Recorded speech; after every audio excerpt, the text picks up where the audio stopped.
नमस्कार दोस्तों, मैं हूं अतुल सिंह। स्वागत है आपका इन्वेस्ट कर लो भाई चैनल में। दोस्तों, ग्लोबल ट्रेड की सबसे क्रिटिकल बैकबोन क्या होती है? लॉजिस्टिक्स।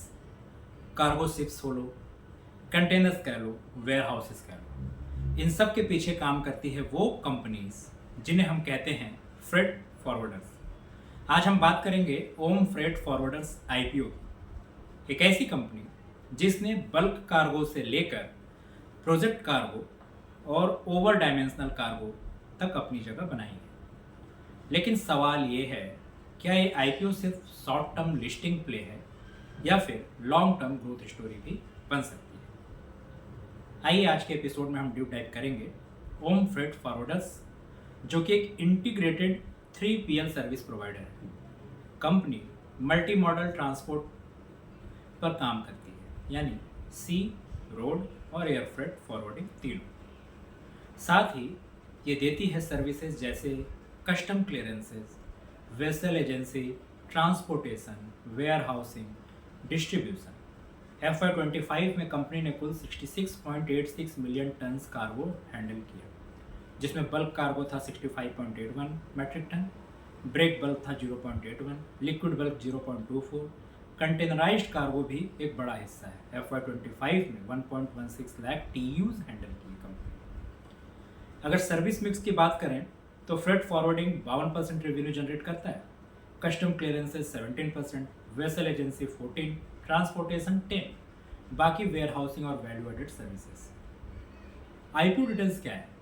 आईपीओ साइज है 24.4 करोड़, इशू प्राइस बैंड है 128 से 136 प्रति share, total shares 72.5 lakh offer किए जा रहे हैं। इस फ्रेश इशू प्रोसीड का यूज कैपेक्स के लिए, जिसमें 17 करोड़ कैपेक्स के लिए, जहां नए कमर्शियल व्हीकल्स और हैंडलिंग इक्विपमेंट खरीदने के लिए, बाकी जनरल कॉर्पोरेट पर्पजेस के लिए। अब सबसे इंपॉर्टेंट बात, कंपनी की स्ट्रेंथ क्या है? कंपनी के कुछ स्ट्रेंथ्स क्लियर दिखती है, जैसे end to end logistic solutions, freight forwarding, customs, warehousing, transportation, सब एक प्लेटफॉर्म। साथ ही इस्टेब्लिश्ड ग्लोबल नेटवर्क, 100 से भी ज़्यादा देशों तक प्रेजेंस है इसकी। Hybrid asset model, owned fleet और पार्टनर नेटवर्क का मिक्स भी है, जिससे फ्लेक्सिबिलिटी बढ़ती है। साथ ही क्लाइंट बेस डाइवर्सिफाइड है, कई इंडस्ट्रीज में लॉन्ग टर्म रिलेशनशिप है, जिनमें से 50% क्लाइंट्स 5 साल से भी ज़्यादा से जुड़े हैं। और FY25 में वॉल्यूम ग्रोथ स्ट्रांग रहा, कार्गो हैंडल करीब 66 मेट्रिक टन रहा, जिससे मार्जिन भी इम्प्रूव हुआ। पर इसके साथ साथ वीकनेसेस और रिस्क की भी बात करना बहुत ही ज़रूरी है।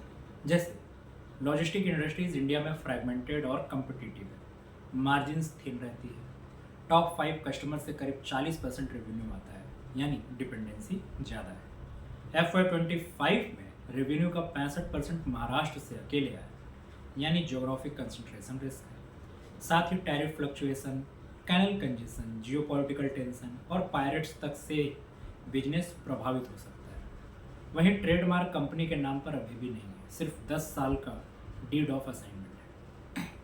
अब आते हैं नंबर्स पर।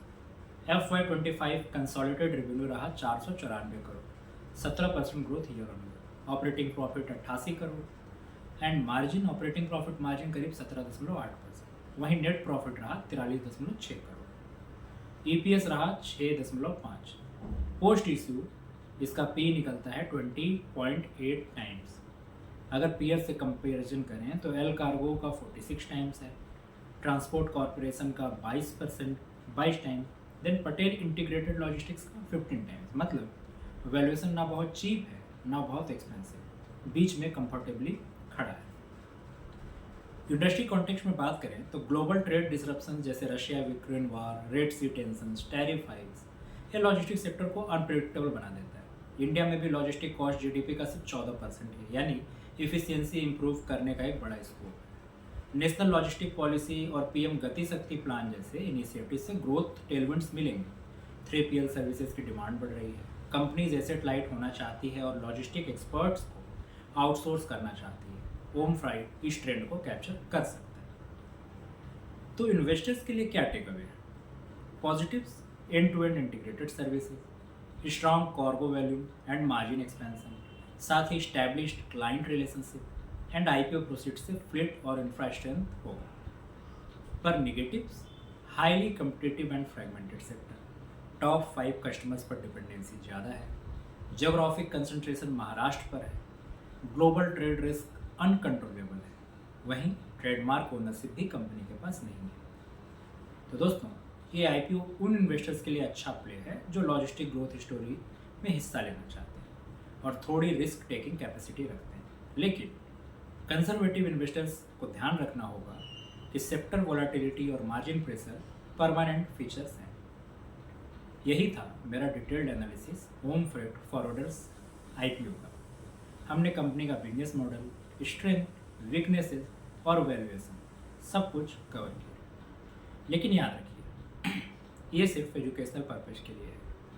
मैं यहाँ बाई या सेल रिकमेंडेशन नहीं दे रहा। आईपीओ में इन्वेस्ट करने से पहले अपना रिसर्च कीजिए और फाइनेंशियल एडवाइजर से ज़रूर कंसल्ट कीजिए। अगर आपको ये वीडियो पसंद आया हो तो लाइक कीजिए, सब्सक्राइब कीजिए और कमेंट में बताइए क्या आप होम फ्रेट आईपीओ को अप्लाई करेंगे। Thank you.